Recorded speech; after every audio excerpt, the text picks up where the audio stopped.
Welcome to 40 Born, the Limited Lorcana podcast. We're a gaming veteran and a bucket hat enthusiast. Explore all things Lorcana. With a focus on limited formats, we cover set reviews, strategy guides, and stuff that nobody asked for. Let's get those bucket hats on. I meant to bring mine downstairs and throw it on. It's more a fishing hat, so I don't think it really counts, but that's okay. As long as it does like the all the way around and falls out a little bit, it's a bucket hat in my book. Cowboy hats. Yeah, I mean, it's all bucket hat adjacent, for the most part. The only thing we're not big fans of in the bucket hat brigade is top hats. They're like our arch nemesis. It's like you're not a fan of fedoras? Fedoras are okay, I guess. Personally, I'm not a huge fan of fedoras, but if it's what you got. Yeah, to each their own, I guess. It's better than nothing. Exactly. A good friend of mine is now a professional disc golf player, and his name on tour is Joey Buckets because he wears a bucket hat every time he plays. So I have two friends in two different communities that their shtick is related to bucket hats, and at this point I should own a proper one, but it is what it is. You should. I think it's funny because I never expected the bucket hat thing to really take off, but it's sort of just become part of the brand. And I was really nervous. I mean, not nervous isn't the right word. I didn't think I could really wear one well when I initially started doing it. And then I just stopped caring and started wearing one anyway. And I felt like that's sort of the trick to the whole thing. It's like you don't care if you look silly, and then you somehow don't look silly when you don't care. Well, you only ever look silly to yourself, It's like, that's the thing, is it's all about wearing something with confidence, believing in yourself. And that's easier said than done with some things. Hold on, speaking of which, this is totally not in the notes. I was super impressed with your style in, where was it? What is it, in Chicago and Atlanta? Atlanta. Yeah. I was like, Jake dresses really nice. I wish I could dress like Jake. No, thank you. I appreciate that. I'll tell my wife you said that. She'll say thank you. Because no, I do, in situations like that, I do try to pay attention to what I'm wearing, just because I've found it helps me perform better in a competitive environment. For the same reason, whenever I had a big test in college, I would dress up for that, because it's like, I can't control a lot of things in this situation, but I can control how confident I feel in my physical appearance when I step into this room. And when I would go take the SAT and I would just be in pajama pants and a t-shirt, I found that I wasn't as focused and I wasn't taking it as serious as, if I wore a button-up shirt and just, some khakis or whatever. So I do appreciate that, but it's mostly a coping mechanism to try to feel comfortable in such an uncomfortable situation for me. I mean, it's funny you mentioned that, because that's sort of what the bucket hat thing has turned into. It started as a joke and a thing that I needed some Disney clothes to wear at Gen Con last year. And I found the bucket hat that matched another Stitch shirt that I had purchased, and they ended up actually not going well together at all. It was too much going on. But I started wearing the bucket hat, and then I don't even remember. I think just to be goofy one day, I wore it to League, and it was a constructed tournament that week, and I ended up performing really well. And made some silly tweet about it, and it just sort of started the trend. But now it's turned into this comfort thing. If I wear it and I don't know that confidence is the right word, but it almost makes me take everything a little bit less seriously, which is something that I'd need to do when it comes to Disney Lorcana, especially in competitive environments. It helps me chill out a little bit and just be we're here to have fun. We're here to be silly. Yeah, no, that totally makes sense. I think I totally get that, and it's also, a bit of this is what I do, I found that it helps me to be this is what I wear in this situation, or this is how I dress for success in this environment. And maybe the bucket hat just keeps all of the brain waves in, you get to keep them and really think about your turns. Yeah, But no, maybe the so. bucket hat, the bucket hat has taken the Lorcana community by storm. And I'm sure all of the Etsy shops that have been selling Disney Oh, I hats, know. they owe you a commission at this point. That's kind of funny. Yeah, every time somebody goes to like Disneyland or Disney World and sees bucket hats, I feel like I get tagged. Yeah, There was a friend yesterday that was there and he was sending me pictures of like all the new ones. He was like, "Do you want me to pick one up for you?" It's like, "I'm all right. I got mine." I got my arsenal. Yeah, we just Yeah. get tagged in stuff related to hot dogs because Taylor's a hot dog aficionado. So, Yeah, you know, I've heard. yeah, maybe we should have picked something more, you know, if people are gonna be like, "Oh, let me buy you a hot dog, and let me buy you a bucket hat," maybe we should have picked something that we need. Like, oh, we're really into gallons of gas for our cars. Like, Yeah. We're really into groceries around yeah. here. Have you heard of DoorDash? Okay, well, we've been riffing for a few minutes, but well, I guess we should introduce you. You and I Okay, have yeah. chatted. You and I have chatted a few times. We did some casting together for the Glimmer Gang Gauntlet, um, and yeah, we know you mostly from your YouTube channel or from This Week in Ink, or most recently casting on Disney Lorcana Challenge in Chicago and in Atlanta. Mm-hmm. But who are you, and where can people find you online? So my name's Brandon. I also go by BSquared24. You can find me basically everywhere at BSquared24. I'm primarily on Twitter. My primary content is on YouTube, but I also spend a little bit of time on Instagram and try to be good about that. I'm really, really bad about it because I'm bad about, like, I'm not good at the short form editing stuff and creating stories to talk to my audience and that sort of thing. But We you can can't all find me be in all those Rebecca. places. I know. I'm so jealous of Rebecca. I basically picked her brain in Chicago while she was stuck with me for 2 days about Instagram and content creation. Yeah, She's phenomenal. yeah, she really is. And so you have the YouTube channel, and you also have a weekly show, right?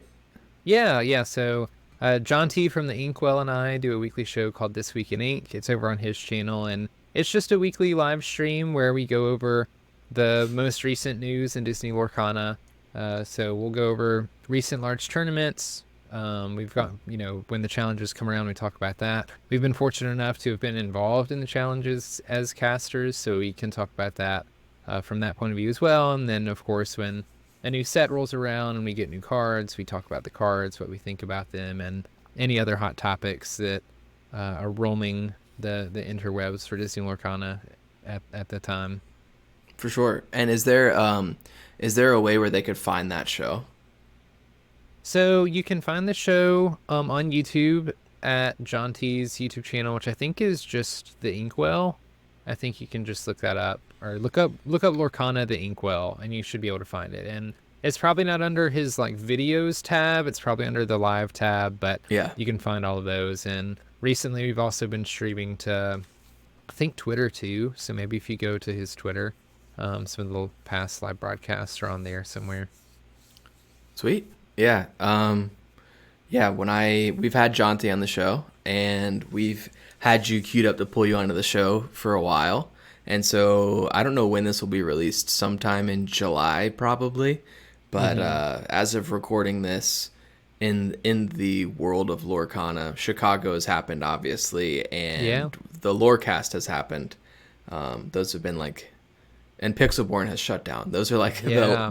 the most recent Lorcana news related events. And so if we're like, why aren't they talking about this, that, or the other? Well, it's in the future right now, and I'm very sleep deprived. Yeah, yeah, we're probably a bit far behind in regards to all the Yeah. recent news, so.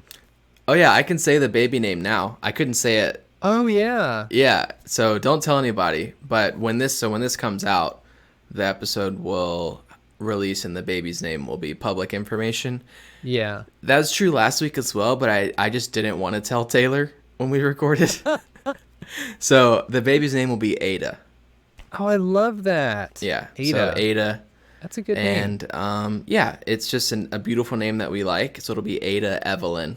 and then I'm not going to say our last Oh, name. I love But Evelyn. Evelyn's my grandmother's name, and then Ada, we just like the name, and also Ada Lovelace was the first software engineer. She was the Okay. first person to have the idea to turn computing into a sort of thinking machine. So Mm-hmm. I owe a lot of my career to that woman. Hey, So that's yeah, cool. yeah. So I'll be tired from Ada, but I was gonna say before we get into the topics, we're gonna talk a little bit about your content, casting, because I have some questions about that, real Sure. play network, and then we'll close with some sort of fun bit to be determined. But I was hoping we could start off by getting to know you a little bit more.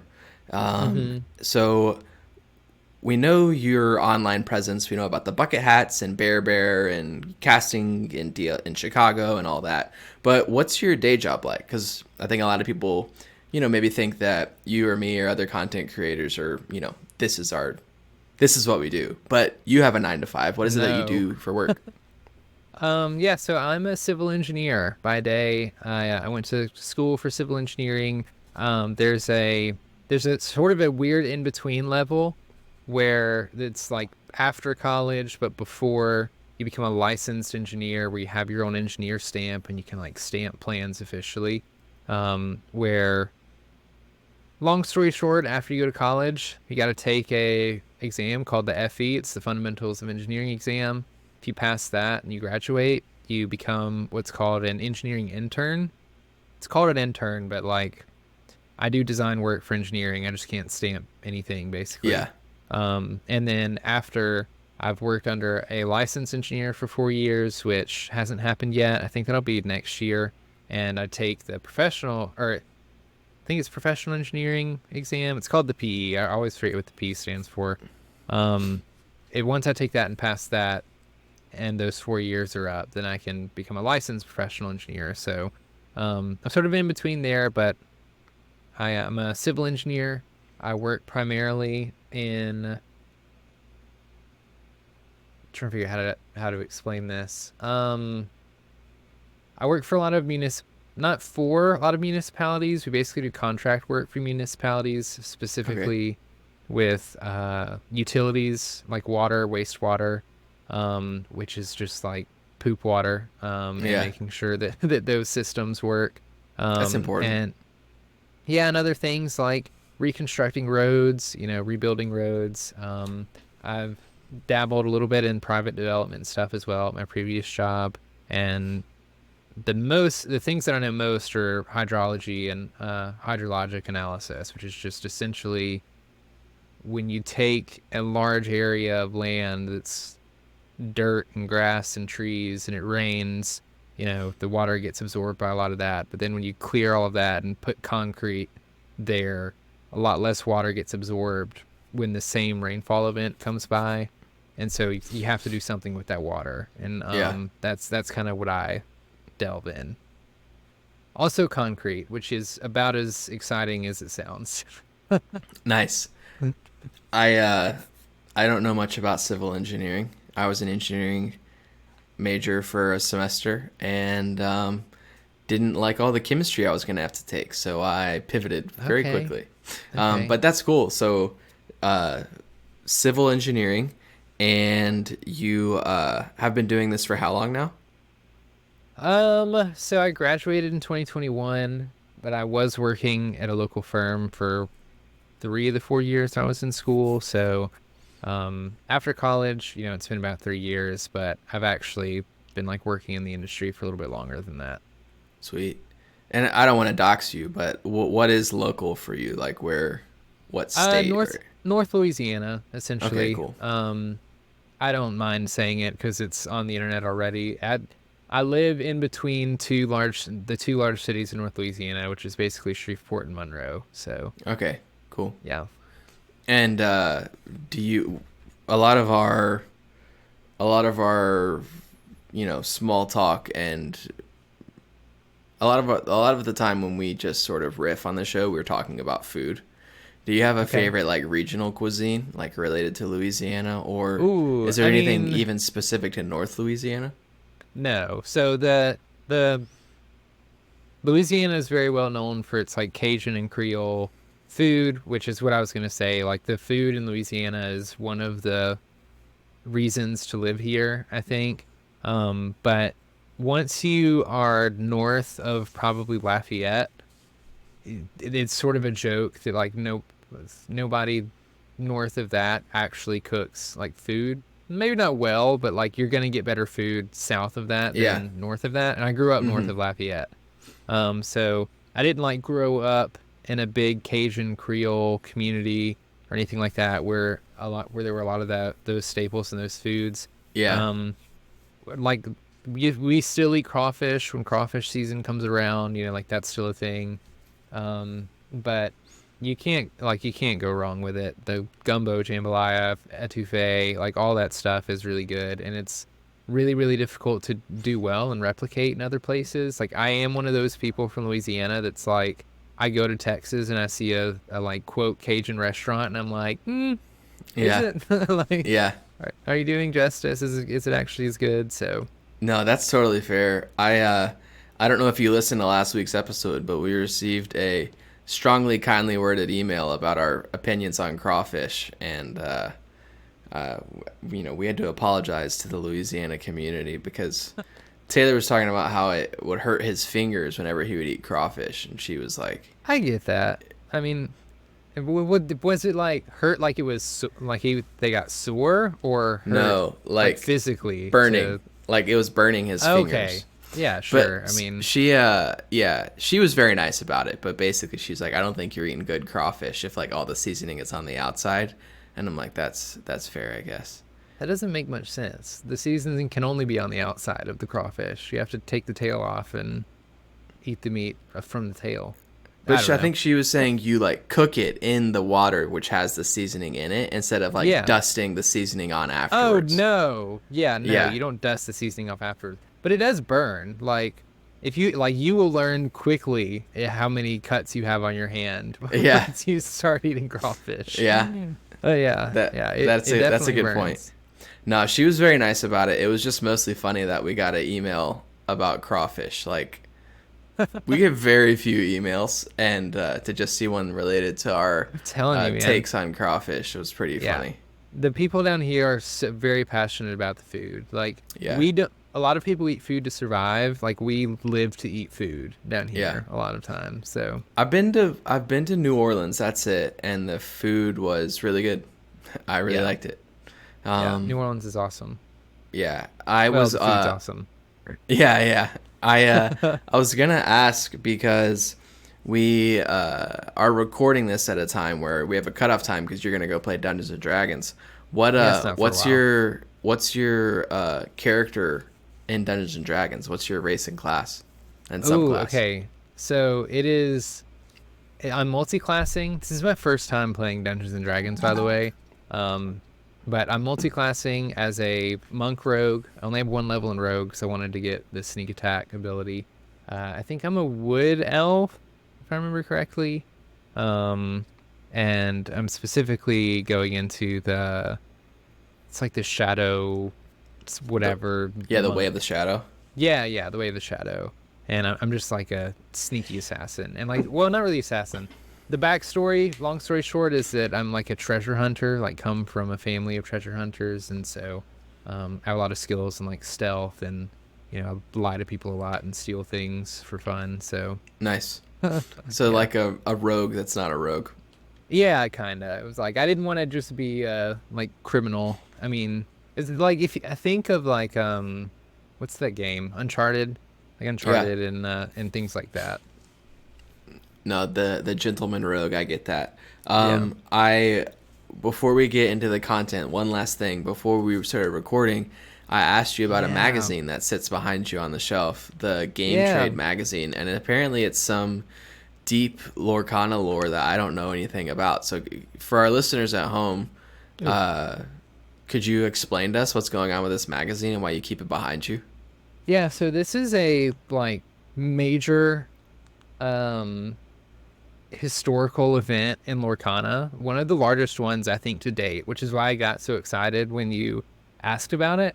Because for anybody that's not familiar with me, I've been around the Lorcana space since before since we knew probably less than 15 cards that existed. I wasn't as early as like the D23 adopters, but I was around a long time before it released, probably about 9 months following the game.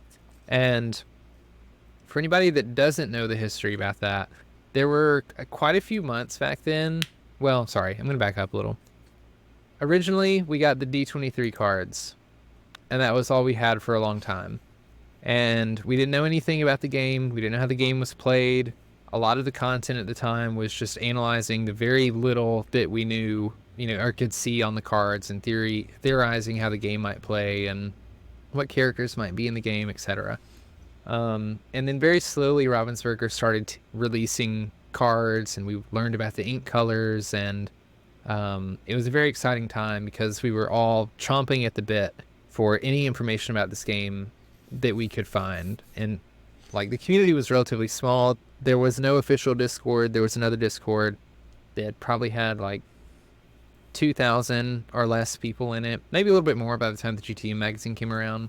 But a couple of months passed by, and we still don't know how to play this game. We have a handful of cards, probably maybe 40 cards, like 40 unique cards that we've seen. And we all have our theories on how they work based on the rules texts or the effects on the cards and everything else that we see. And one day, somebody finds a leaked photo. Or no, I'm sorry. One day, these Game Trade magazines get shipped out to a bunch of LGSs, like way before they're supposed to. I think I'm trying to find if there's. Oh yeah, this is the issue number 279, which was the May edition with a June-July pre-order. I don't remember the specific date that these came out, but these got delivered to different LGSs, and Disney Lorcana was on the front of the magazine. So of course they tore open the magazine. I'm not gonna tear this one open because it is sealed, and I want to keep it sealed. But in this magazine are like a couple pages worth of information about Disney Lorcana, and essentially the quick start rules, like the quick start guide, is in this magazine. And so this got leaked before Ravensburger was ready to like actually tell everybody how the game was going to be played, and the community went berserk. Like, I think it's one of the few times that I actually stayed up the entire night to get a video out, because I knew that like now the game rules had been released, and I wanted to be one of the first people to release a video on how the game was played. And it was madness for like a week, because there were a ton of cards that were in there that we hadn't seen before, and we finally knew how to play the game. And so immediately people started like printing proxies and playing games after that. And all of it wasn't supposed to happen that early.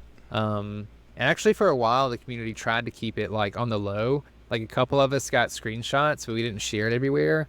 And then eventually everybody was like, look, if this magazine made it to one person, it's going to be to hundreds more, and it's going to get out eventually. So eventually it just got... Actually, I think Ravensburger just straight up released the quick start rules once they realized it was leaked. And so it was an extremely exciting time for the game, because it was the first time we all learned how to play the game and could start actually playing it and testing it. Nice. And so I wasn't around then. I didn't get one. I couldn't find one like when it actually was in shops, because I live in a rural part of Louisiana. But luckily, when I went to Gen Con at the game's actual release, there were some people that had bought multiple copies and brought specifically just to like have to give to people who couldn't find one. And so I keep it as a little, like piece of history, of Lorcana history in the background there, because that's kind of where it all started. Sweet. Just keeping some illicit goods on your shelf, There's probably more that I display up here that I shouldn't. Very, very much like your D&D character. Yeah, kind of. No, that's cool. I didn't know about that. It is cool to hear some of the history, because I didn't start playing until the game was released, and so I didn't know about any of that stuff. Yeah, that's cool though. I was wanting to ask, you mentioned making a YouTube channel or staying up all night to make a YouTube video. How would you Hmm. describe your type of YouTube content? Like what type of listener would be interested in your channel? So that's an interesting question because I feel like sometimes somebody's target audience is not always their actual audience. And I don't know whether or not that's the case for me. More than anything, because I don't think I'm the most consistent when it comes to content. And it's taken me a long time to sort of figure out where I want to fall and the sort of audience that I want to reach. At the beginning of this year, I figured that out. And the goal is to bridge the gap between like casual and new trading TCG players and competitive established players. I want to be that like middle person that makes a video on how to build a deck that somebody that is playing Disney Lorcana for the first time can watch and get a lot of information on, and then somebody who knows how to play the game and is an established player can maybe learn or level up from as well. So like, I'm not trying to be the Zach Bibbins or Brennan DeCandio of like Disney Lorcana, of like being the expert on how to play the game or going super deep into any of that. I want to make the game more accessible in a competitive aspect to a lot of people. So I do that, but I also do a lot of like product reviews and openings. So like I think my most recent video as of recording is an Illumineer's Quest video, like me just opening and playing through that. Nice. I always like to do product openings with a new set because they're fun. Yeah. Um, but like the video I'm most proud of is how to build a Disney Lorcana deck, and it's getting a little bit old now. I probably need to remake one, but that one did really well. And after the first set championships, I saw a lot of um there was a lot of difficulty that newer players ran into, not really knowing what to expect going into a set championship and a tournament for the first time. And so I'm currently working on a series that sort of addresses that the goal was to have it before this next set championship, but we'll see if that actually happens because it's kind of a lot and I want to do it well. So Yeah. That makes sense. Maybe this will be a plug for that. We'll see. Because yeah, this is coming we'll out see if sometime in July. yeah, we'll see if it's been released yet. Yeah. I was gonna ask, you know, for those of us that make content, none of us are making any money doing this. None of us are No. getting, hundreds of thousands of views or anything like that. So why do you make content? Why do you stay up all night to make a video? Oh man, I don't know. That's the kind of self-reflection that I'm scared of. like I don't know, man. When I first found the game, like I said, it was very very early. But as soon as I saw like Disney and trading card game, I'm like, oh, this is gonna be a hit. So I started doing a lot of research because I wanted to know as much as I could about this game, and found that there was hardly any content out there at the time for the game. I think one of the first videos I watched was one of Jaunty's, and probably the second were the Illumineers. And like that was pretty much it. There were other people making content, but there wasn't a ton. And I realized that there wasn't anybody making the kind of content that I make now, which is basically voiceover with a lot of animation, and like it's not my face on the screen most of the time. It's just sort of informative um, content. And so I have a Pokemon background, and there's a Pokemon commentator and creator called the Wasi, or Ross, or PTCGL Radio, or PTCG Radio, I think is what it is. Um, and he has like a very similar YouTube channel, except it's even simpler than what I do, where it basically looks like a PowerPoint, and he just like talks over recent like news or sets that get released and things like that. So I was like, I can do this, and so I started making that content. Content's just something that I've sort of enjoyed doing for as long as I can remember. Like I made videos on other stuff before I really got into trading card games that just like never really kicked off. And I don't know. Is that I B don't squared remember. 23, B squared 22? Yeah, that's how many attempts it took. Yeah. Maybe this will stick. Yeah. Yeah, this one, and yeah, I was very lucky that people actually watch these videos and seem to enjoy them. So Yeah, it's. I mean, you make good stuff, and you've been here since the beginning. It's you're doing great, and I highly recommend your stuff. And I'm definitely excited to see how you help people prep for set championships, because I think it was sort of eye-opening experience for some players, and it would be nice Yeah. for people to be more prepared, because I want one of those Ursulas really bad. Like, I don't really Yeah. care about the Stitch. Like, I wanted one more so just to like, as like to prove to myself that I actually know how to play this game. Yeah, But yeah, I I get that. actually want that Ursula to like keep it. See, that's exactly how I was with the Stitch. I was Okay. like, I have to have one of these Stitches, and so I basically stopped making content for a month and just like played Disney Lorcana as much as I could in preparation for the set champs and saw success. And but there was a lot of like I wanted to prove to myself and others that I was a good player as Yeah. well. So I totally understand all of that. Yeah, definitely. And also, I bet you made more money on that. On what? Spending a month like earning the stitches. Those things are Oh yeah, worth a lot yeah, of money, yeah. Yeah, Um, like I yes, but the funny thing is I also love to collect. So everything that I've earned for Disney Lorcana, all the enchanteds that I've opened and the stitches that I've earned, like have just gone straight to funding first chapter enchanteds. Like my goal is to have all the first chapter enchanteds, and I'm a little over halfway there, but I still have some pretty expensive ones to go. So like yeah, it's not like I'm taking that cash and taking it to the bank. It's just yeah, going yeah, right back right back into the yeah. hobby. Ours goes to equipment and fee and Yeah. monthly fees to make videos and stuff like that. So maybe we'll break even one day.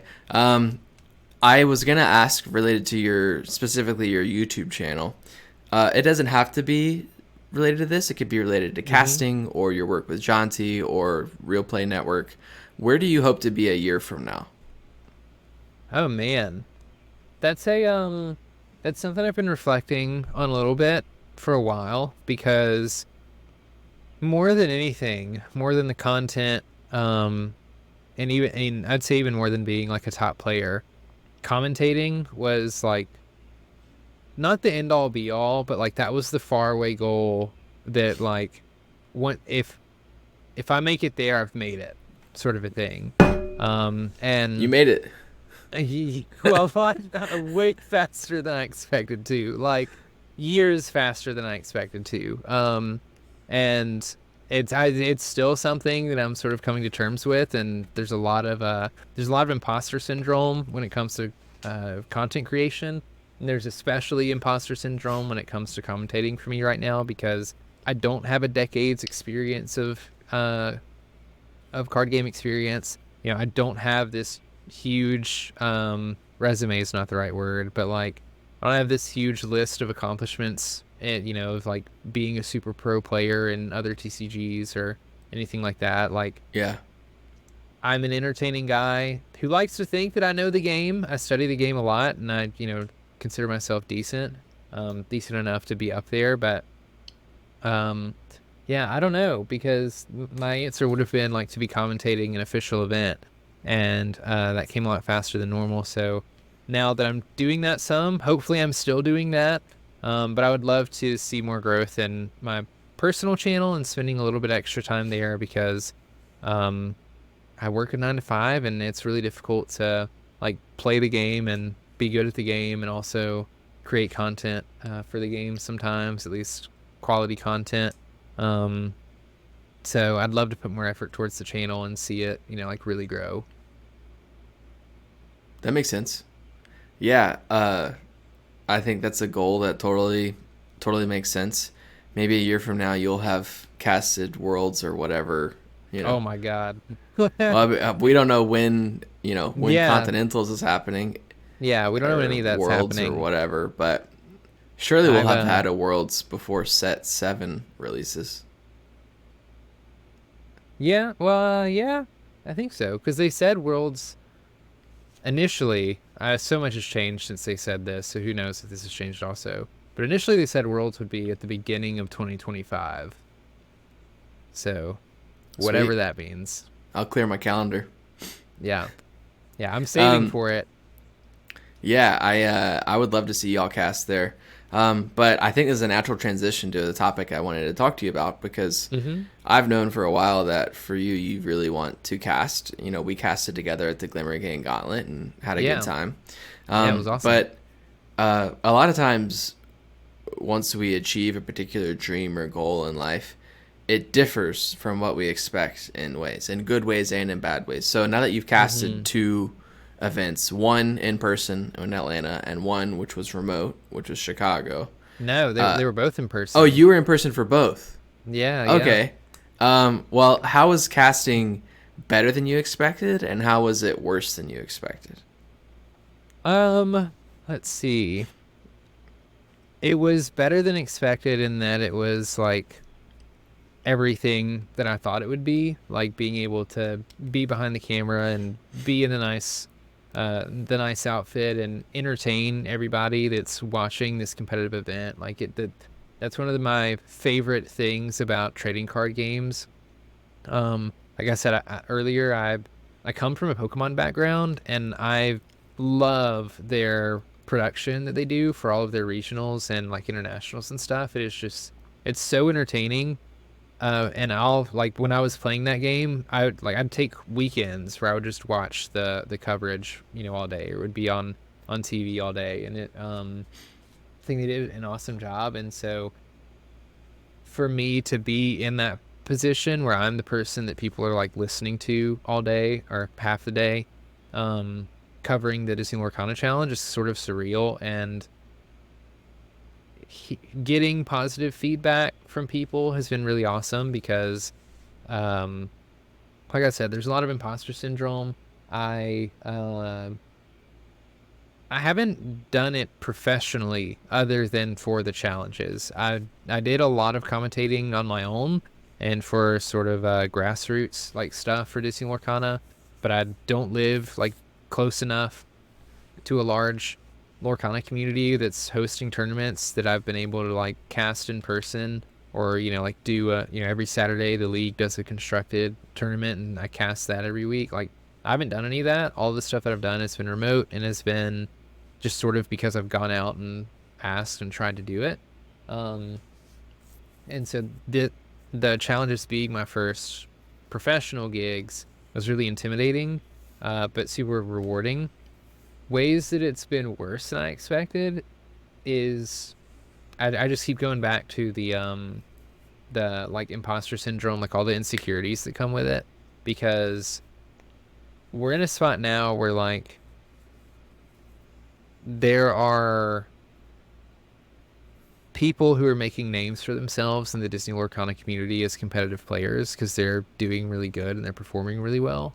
And in other games, this isn't always the case. You have casters that are there because they're good at casting and they're good at entertaining. Um, but you also have casters that are there because they're like great at the game, and a lot of times they have a history of being really great at the game, and maybe they're retired now, so that's why they're commentating. And the commentary that I really like is analytical commentary. It's one that comes natural to me. It's a lot easier than me trying to fill space with color commentary. But those roles are usually filled by people that like have accomplishments in games and, are the people that have done really well. And so because I started casting the challenges right off the bat, um, it I didn't know how people were going to react to that, and specifically how the other competitive players were going to react to it. Because for some reason I care a lot about what they think. As a caster, I think it's important to like have relationships with some of those people and some of the teams, that play, because it's important to know what's happening in the game and what's good and like staying up to date. Um, and so I was afraid that there would be some pushback on me being a caster and sort of like whether or not I deserved to be there, or um, did a good enough job, was a good enough player to be there. And so that's not necessarily like something like bad that happened particularly, or something that's bad about the job or anything. It's just something that for myself is definitely on my mind a lot of the times, and sort of looming over me for every event that they ask me to cast. I feel like I have to know everything, and if I say something that's completely wrong about a matchup, that I think is favored one way, but all the competitive players know is favored another way, um, is like a nightmare for me. And so it can be a lot of, I put a lot of pressure on myself sometimes for those reasons. Yeah, no, that is tough. That totally makes sense to me. I think it would be scary to cast an event, you know? Like, Hmm. I think a lot of people don't realize how that, you know, playing Lorcana is tiring, but explaining what someone else is doing while they're playing Lorcana is also tiring. It's just tiring in a different way because you have to convey to the listeners not just what's happening, but also possibly why that is happening. You know, Hmm. why didn't they play Brawl in that Diablo? And it's like, well, I mean, I don't know. Maybe in this situation it makes sense, but it's like it's Zan. I'm gonna trust him. You know, I'll defer to this guy. Exactly. You know. Exactly. Like when it's me behind the desk and I'm casting the finals of, the Atlanta Challenge, and the player does something that I would have done differently. Like you really start to second guess yourself because you I certainly don't consider myself to be on the same field as they are, and maybe I'm selling myself short. I don't know. I haven't had the opportunity to try in one of these challenges to see how far I could go, but um it's an interesting thing. It is really mentally taxing, and um, one of the things that I really like about Disney Lorcana is the fact that there's a lot of new players in the game, and coming to the game, and so the approach that I've always taken to commentating is my job as a commentator in my eyes is to entertain and to inform, and I can do that in a way that's not me going super deep into the weeds on why they played rabbit instead of goat this turn, or like why they played be prepared when they had a, Madame Medusa in hand, or um, that sort of stuff. And I like to think that know a lot of those things and can commentate in that way. But Ravensburger understands that there's a lot of people coming to the game that are new to this space entirely. And so, like you mentioned, um, we're not playing 9 rounds of Lorcana, but we're having to explain 9 rounds of Lorcana to people most of the time. And we have to explain what is happening on the board and also why it's relevant. And I think like there's a little bit of grace in that because essentially as long as you understand what's happening in the match and you can explain that to somebody, I think we've done our job, and done it, and if we've done it in an entertaining way, because that's important too. Yeah, that totally makes sense. Um, how do you in general try to get better at casting? Like, is there a particular thing that you've realized that you're not, that's like a weakness of yours in casting that you're actively trying to Ooh. improve? Or how do you prepare to cast for an event? Like, let's say you're casting in Toronto or whatever the next one is. How would Yes. you prep for that? So there's two areas that I've found I like to prep in with commentating. I don't know if I'm like missing something, so I'm not going to say whether like these are the only areas, but there's two areas that I like to focus on. One of those is the actual game. To commentate the game, you got to know the game. And so prep goes into making sure I'm familiar with most of the relevant cards in the set and even some of the irrelevant cards in the set in case they come up. Making sure. Looking at you, fairy godmother. Yes, yes, yeah. Um, and making sure that I'm familiar with like what's good, like what are people playing, what is there a big bad in the meta right now. So like an example currently is like Sisu Ice Block is really popular. Bucky Discard's really popular. There's like 4 decks right now that are considered top tier. And there's a couple more under them that people either haven't figured out or aren't quite there yet. And I think it's really important as a commentator to be really in like know your stuff when it comes to that sort of thing. At least if you're going to talk about the game, you usually have an analytical and a color commentator. It's a little bit less important for the color commentator to know those sorts of things, um, but to effectively inform the audience, I think it's extremely important to know what decks are relevant in the meta currently and know how they function. Like, know what their opening lines look like, know what those decks should be looking to do against every other prevalent deck in the meta, so that when whatever deck or whatever match you're casting over, you can accurately explain, okay, this Ruby Sapphire players really needs to find one jump ahead on turn 2 because they're not going to have a lot of time before their hand is discarded, or they're going to need to find a Hiram and Popsicle so that they can keep their hand full and keep Bucky from discarding all their cards. Things like that, so you can effectively explain what's happening in the match to the audience. So that's one way that I like to prepare, and probably the thing that I spend most time preparing on. The other side of commentary has nothing to do with the game, which is just how you commentate, I guess. Something that I can be really bad at if I'm not really intentional about it, and I'm really bad at in day-to-day life, is filler words, saying a lot, not knowing where my sentence is going to end when I start it, and things of that nature. And in a casting setting, you don't want to be using a ton of filler words. You don't want to be saying all the time. You want to be talking pretty clearly and slowly. I get ahead of myself a lot when it comes to casting, or just talking in general.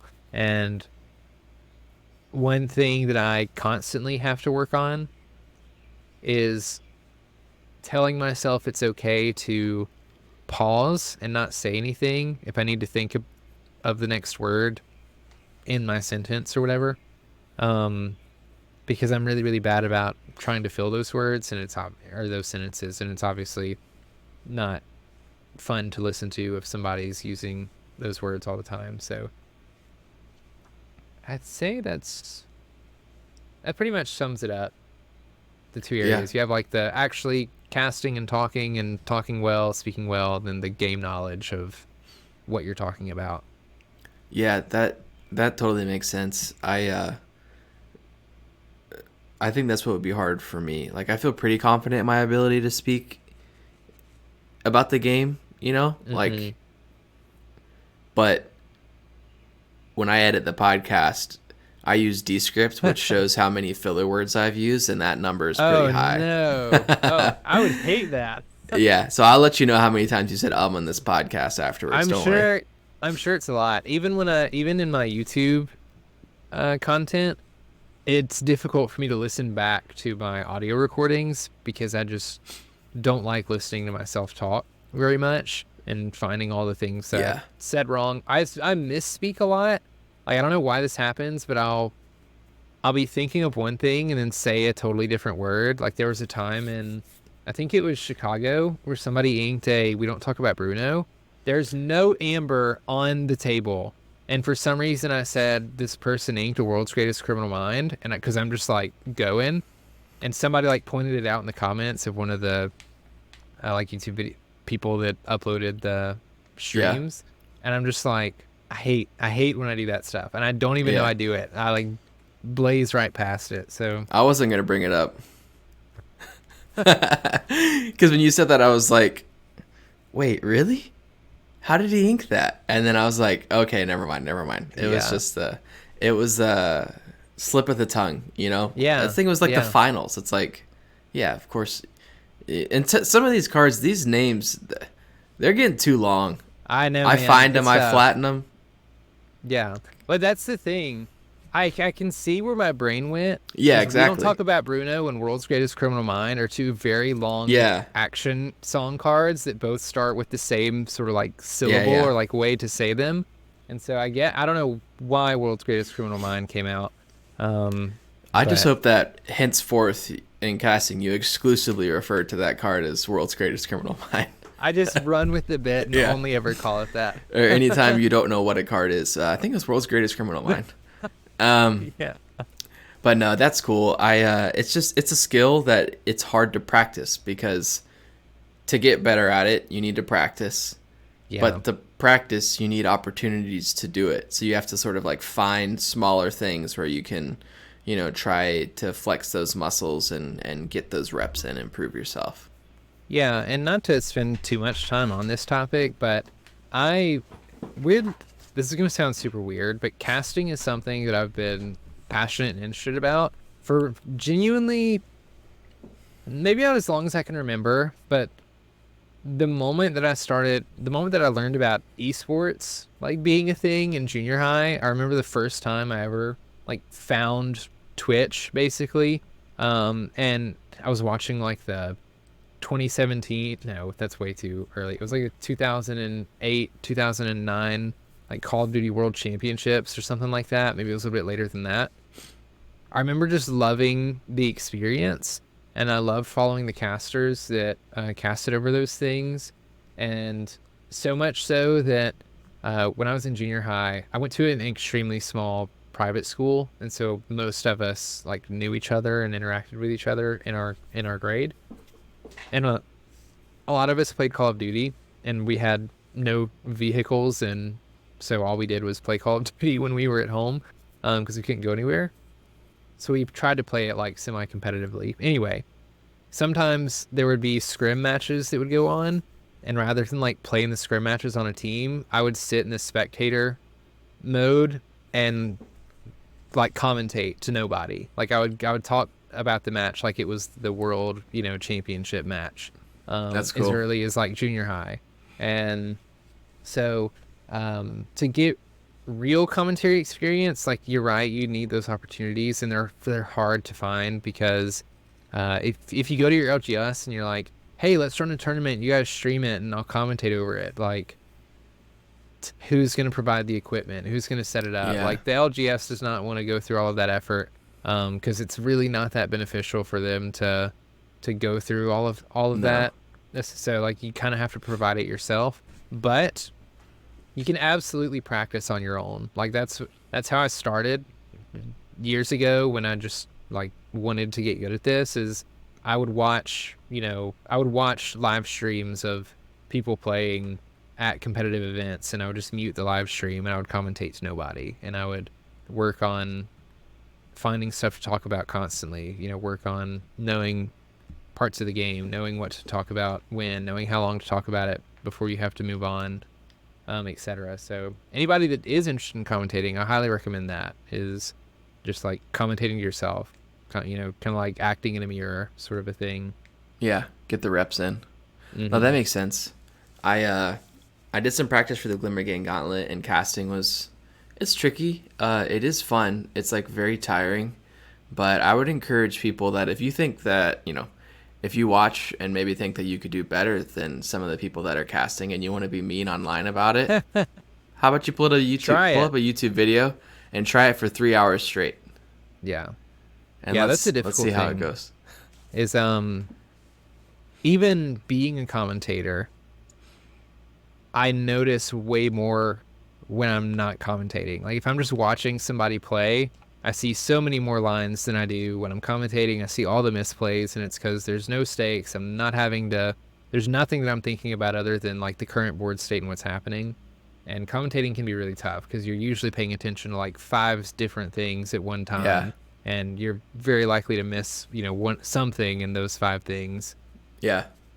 Absolutely. And I think that, people, it's been a resounding success. People have loved the commentating cast. I mean, it was, y'all did such a good job in Atlanta. They brought the same crew back for Chicago. We'll see, we'll see who makes the cut for Toronto. I guess that'll be the real test for you, huh, Brandon? Yeah, yeah. I mean, you have Fort Worth coming up, and then Oh Toronto yeah, after that. I keep forgetting about Fort Worth. Yeah, Honestly, in but my mind, that doesn't even exist because I'll be in baby mode. yeah, yeah. I was about to say you have other stuff that you'll be Yeah. doing. So, yeah, I hope so, man. Like they told us we did a good job for the most part. The community seems to think we did, pretty good. Uh, at least people who follow the game. I don't know. This is gonna sound really weird, but like I really want the pro players to be like, "Oh yeah, you did a good job." Because if the pro players tell me I did a good job, then I feel like I actually did a good job, which Yeah. shouldn't be that way. Like it's one of those things where like 100 people can tell you that you did well, Yeah. and then the one person that tells you you did bad, like you just think about that the whole time. So Yeah. there've been a couple people that have honestly been really silly, to say things nicely about commentating and like their Yeah. thoughts on the team. But it luckily pretty much everybody has said that they've enjoyed what we're doing, and the people who hired us said that we've done a good job, and so I uh, I will accept every opportunity that they give me to commentate. I Yeah. think it'd be awesome to see other people commentate too. I think there's plenty of people in the community that like could do really well that maybe want a shot. Um, but I hope they keep inviting us back because I enjoy Yeah. doing it. Yeah, that's the thing is like I would love to give it a shot, but I don't want to take that opportunity away from anyone else. Like I'm like they've done it. They deserve it. They know what they're doing, you know? But it would be See, fun.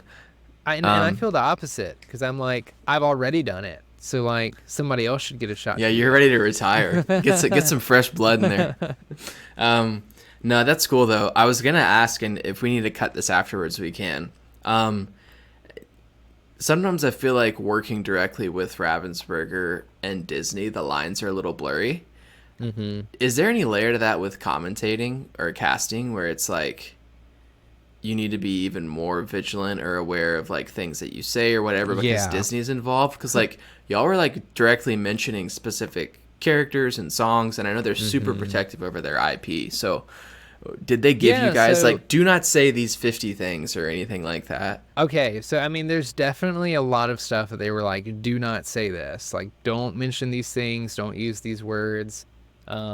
For obvious reasons. Like, it's Disney and Yeah. it's a Disney Lorcana event. So, like, I'm not going to I'm not going to mention Pokemon or Magic or any other Yeah. card game. I can mention that, like, other card games broadly. Yeah. Like, say there's a pro player from another card game that we're streaming. I can mention that. Um, but they don't want us to use it using terms from different games. Oh It's my like goodness. nobody's untapping cards, like That everybody. was the thing that impressed me the most is when y'all would say altering. Yes, yeah, I'm altering like has been like I'm like, the why do most they keep difficult saying thing. altering? I'm like, Yeah, what is this altering? Oh, that's what we're supposed to call mulligans. that's technically what everyone else would know as mulliganing for Disney Lorcana, and eventually that'll catch on. But there's Yeah. some stuff like that for sure. And I asked before Atlanta because I want to make the stream fun. I want to make it entertaining. But like you said, Disney can be really protective over their IP and like their songs and things like that. I was like, are we allowed to like sing a Disney song that people like play on stream? And to my surprise, they were like, yes, like we encourage you to do that. Like, please Oh, do that nice. as much as you can. Which made it a lot easier for us to like have fun and be silly because we probably don't sing very much. And I don't know if that's a good thing or a bad thing. If people would actually, or if people would just get annoyed if we sang more. But I love to slip in little like lyrics from songs as I'm Yeah. commentating and see if people catch them because it's Disney. Yeah. We try to have fun with it. No, So that makes sense. yeah, there's definitely two sides to that. There's definitely stuff that's like, please do not say this, and then there's other stuff that they definitely encourage us to say. Was there anything that was surprising to you that you were not allowed to say? Yeah, well, there's not. So I didn't say this, but supposedly, I won't call them out. One of the commentators used the term vanilla Okay, just to Jonty, come on, describe. dude. Yeah, yeah, yeah. So John T used the term vanilla, and apparently they didn't like that. I don't know if we ever got a reason, if we got a reason, Huh. as to why. Because like, I don't know if that's something that's like falls under another game. We don't want to use that term, or if there's like other reasons that they didn't want us to use it. I don't think at the end of the day it was really a big deal, but yeah, okay. Yeah, Vanilla is one of those words. there's some terms, some TCG terms you probably have to steer clear of. You can't talk about Disney characters having a big butt or anything like Yeah, that. exactly. Yeah. Yeah, Yeah. yeah, no big butts. Nope. No. But no, that's interesting. Yeah, the line between Ravensburger and Disney is kind of blurred, and sometimes I think that people forget that they're not the same thing. Like they don't always have No, goals that align perfectly. As we've no. seen possibly with the recent Pixelborn shutdown type thing, Yeah. which leads into kind of leads into a sort of follow up question that I have, Okay. or a follow up topic, because with Pixelborn being shut down, there's been this big transition to like people being like, well, how are we going to play online? And you and Jonty Mm-hmm. had been working on and have now successfully launched the Real Play Network. Yeah. And so I was going to ask, first of all, what is the Real Play Network? So the Real Play Network is a community. It's just essentially a Discord server that is revolved around playing Disney Lorcana with your real physical cards over webcam against other people. And to be transparent, this is something Jonty brought to me as an idea, like long before we even like heard whispers of Pixelborn being shut down. Obviously, a lot of people probably assumed that Pixelborn had a what's the term? An Uh, expiration date? yeah, like had an expiration date. There was gonna come a time when it was probably gonna be shut down for one reason or another. But we weren't really concerned with that when we started, or when Jonty came to me about the Real Play Network idea. And I was like, yeah, that makes sense. Like, I buy these cards, I spend a lot of money on these cards, and I play with them maybe once a week for, a few hours when I go to my LGS. Yeah. I think it'd be fun to facilitate webcam play. So for this was just before the challenge. No, sorry, I think this was just before Set Champs. And then both of us got really serious about Set Champs and kind of put it on the back burner. And then immediately after Set Champs, we were recovering from Set Champs. And then immediately after that was Yeah. Atlanta, and we both got the call to cast. And so we were like, okay, like we really need to like zone in on this. So it was just sort of something we were working on in the background when we had time. And then we heard the whispers about Pixelborn being shut down, and we were like, "Oh, this is not going to be good for people that like to play online. Um, we should probably launch this as fast as we can, so that people, if they want to, have another avenue of playing Disney Lorcana online for various different reasons. I think there's a lot of like some people just don't have an LGS to go to, or maybe they want to play Lorcana more than once a week, but like all they have around them is their LGS to play at. And so we worked very quickly to set up Real Play Network. And then, of course, Pavel actually approached us about Pixelborn Connect, which was going to be his version of like Pixelborn got shut down, but now we're going to go to webcam, and talk to us about it before he ever went live with it and or public with it. Um, Basically just being like, hey, I'm doing this thing. Wish you guys great luck. And even offered to like bring us in with it, and we just sort of like merge. And we realized that our goals were a little bit different. Like the Pixelborn Connect was going to sort of replace what Pixelborn was doing as a competitive like avenue for people to play Lorcana online. And we were totally fine with ours just being like a casual, basically like a league night, like an online league night, a place to Yeah. hang out, host different fun events, and things like that. And then, unfortunately, Pavel got another call from Disney and said, "Hey, you can't do Pixelborn Connect either." And so then we were like, "Oh crap!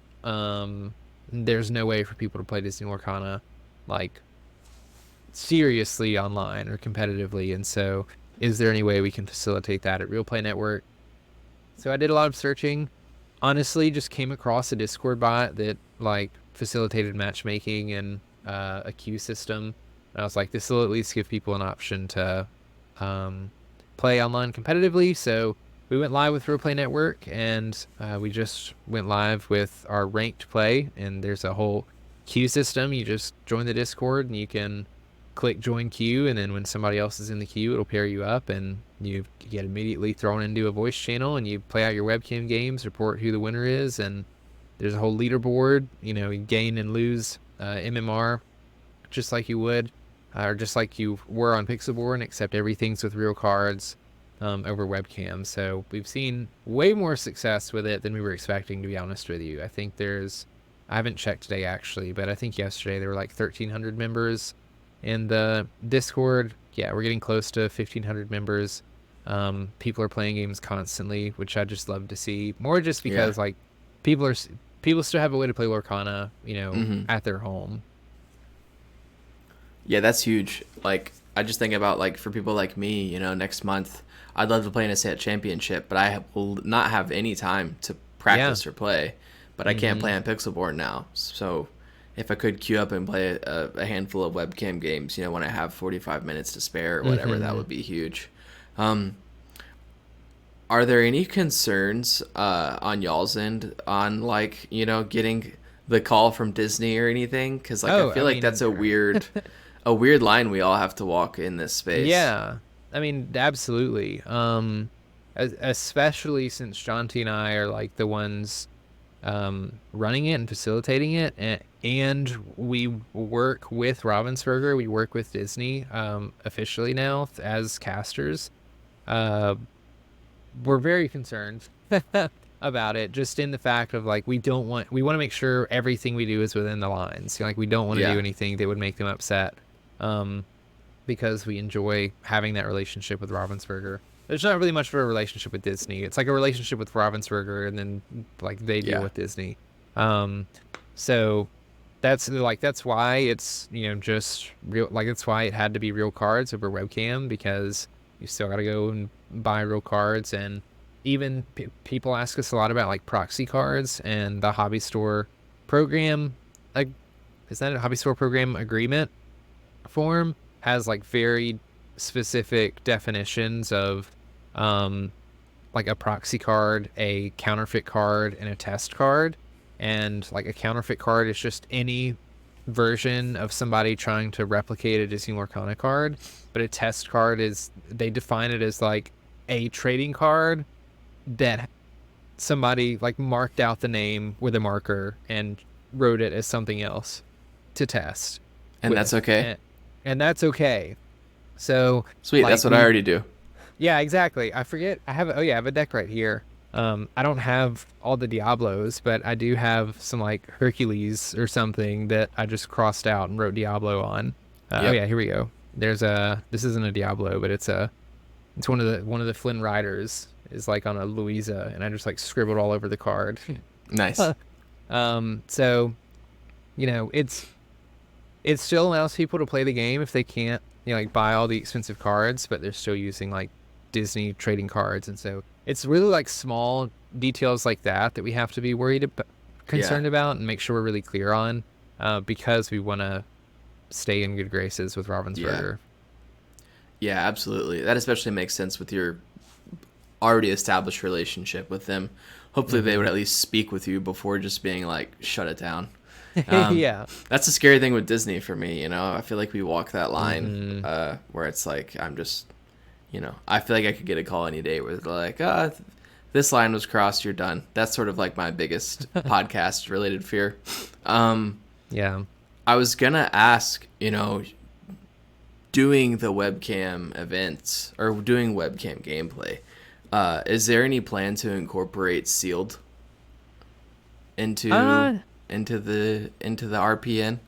we haven't really thought about it, but that's a really good idea. We may have to do more with that, because right now, like, I feel like we're just now getting out of the putting the plane together as we're taking off phase. Yeah, Like the Discord's launched, the queue works. Like the first 24 hours that we had the queue running, it like just stopped working because we didn't know that the bot we were using, like there were so many games people could play in a day unless you like paid for the certain thing. So like we've just been dealing with issues as they come up. But initially, we talked a lot about having different kinds of events. Like I mentioned pretty early on that I think it would have been really cool to do like an Illuminatus Quest event, just give people the opportunity to play through it even if they don't have it, because yeah, you just need a deck, and then one person needs the actual thing, and you can play with it with people. But a sealed event hasn't been something that I've considered, mainly because we just haven't had the time. But I think that'd be super fun. Like everyone can bring their own packs, and you can play some sort of sealed tournament. And so we don't have any details on like running actual events yet, because we're still trying to like gather ourselves basically on the back yeah, for end. sure. But as soon as we do, like that's something we want to do. And I'm glad you brought it up, because I think Yeah, it'd be fun. Taylor and I have talked about we would love to do a pre-release event where it's webcam sealed, so everybody buys their Oh, six that would be packs, awesome. and then it's just like a pre-release. You know, we all hop in a call and everybody opens their packs, and then we do pairings and blah blah blah.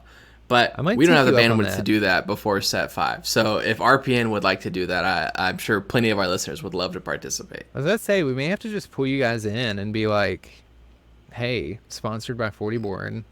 Yeah, Do sponsored. limited, do sealed. Yeah.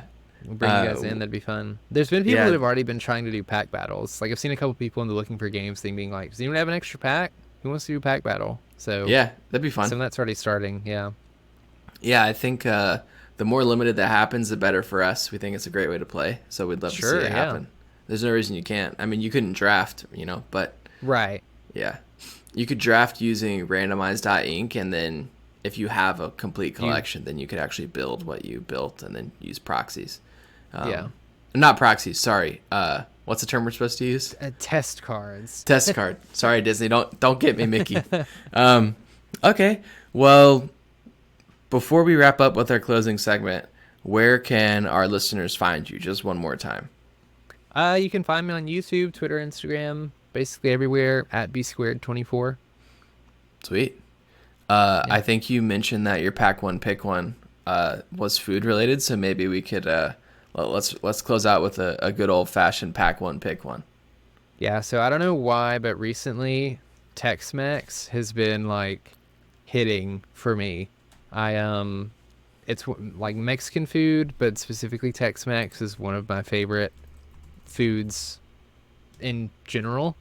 And I've been eating a lot of it this week, and it's been really good. Sweet. Do you have a specific place? Well, you don't have to share your Not favorite really. spot. No, so like there was a place back home that was super good, and it was like the place to go to. But the place that I live in now is not very large. I think the population is somewhere around like 20 or 30,000 people. But we have to have 12 Mexican restaurants, and it's like a meme in the city about like there always being Mexican restaurants that pop up. I don't know why the city continues to allow people to like open Mexican restaurants, because we have way more than we need. And Yeah. And then the thing that's funny about it is none of them are that great. Like none of them are really Oh, that's brutal. actually good. Yeah.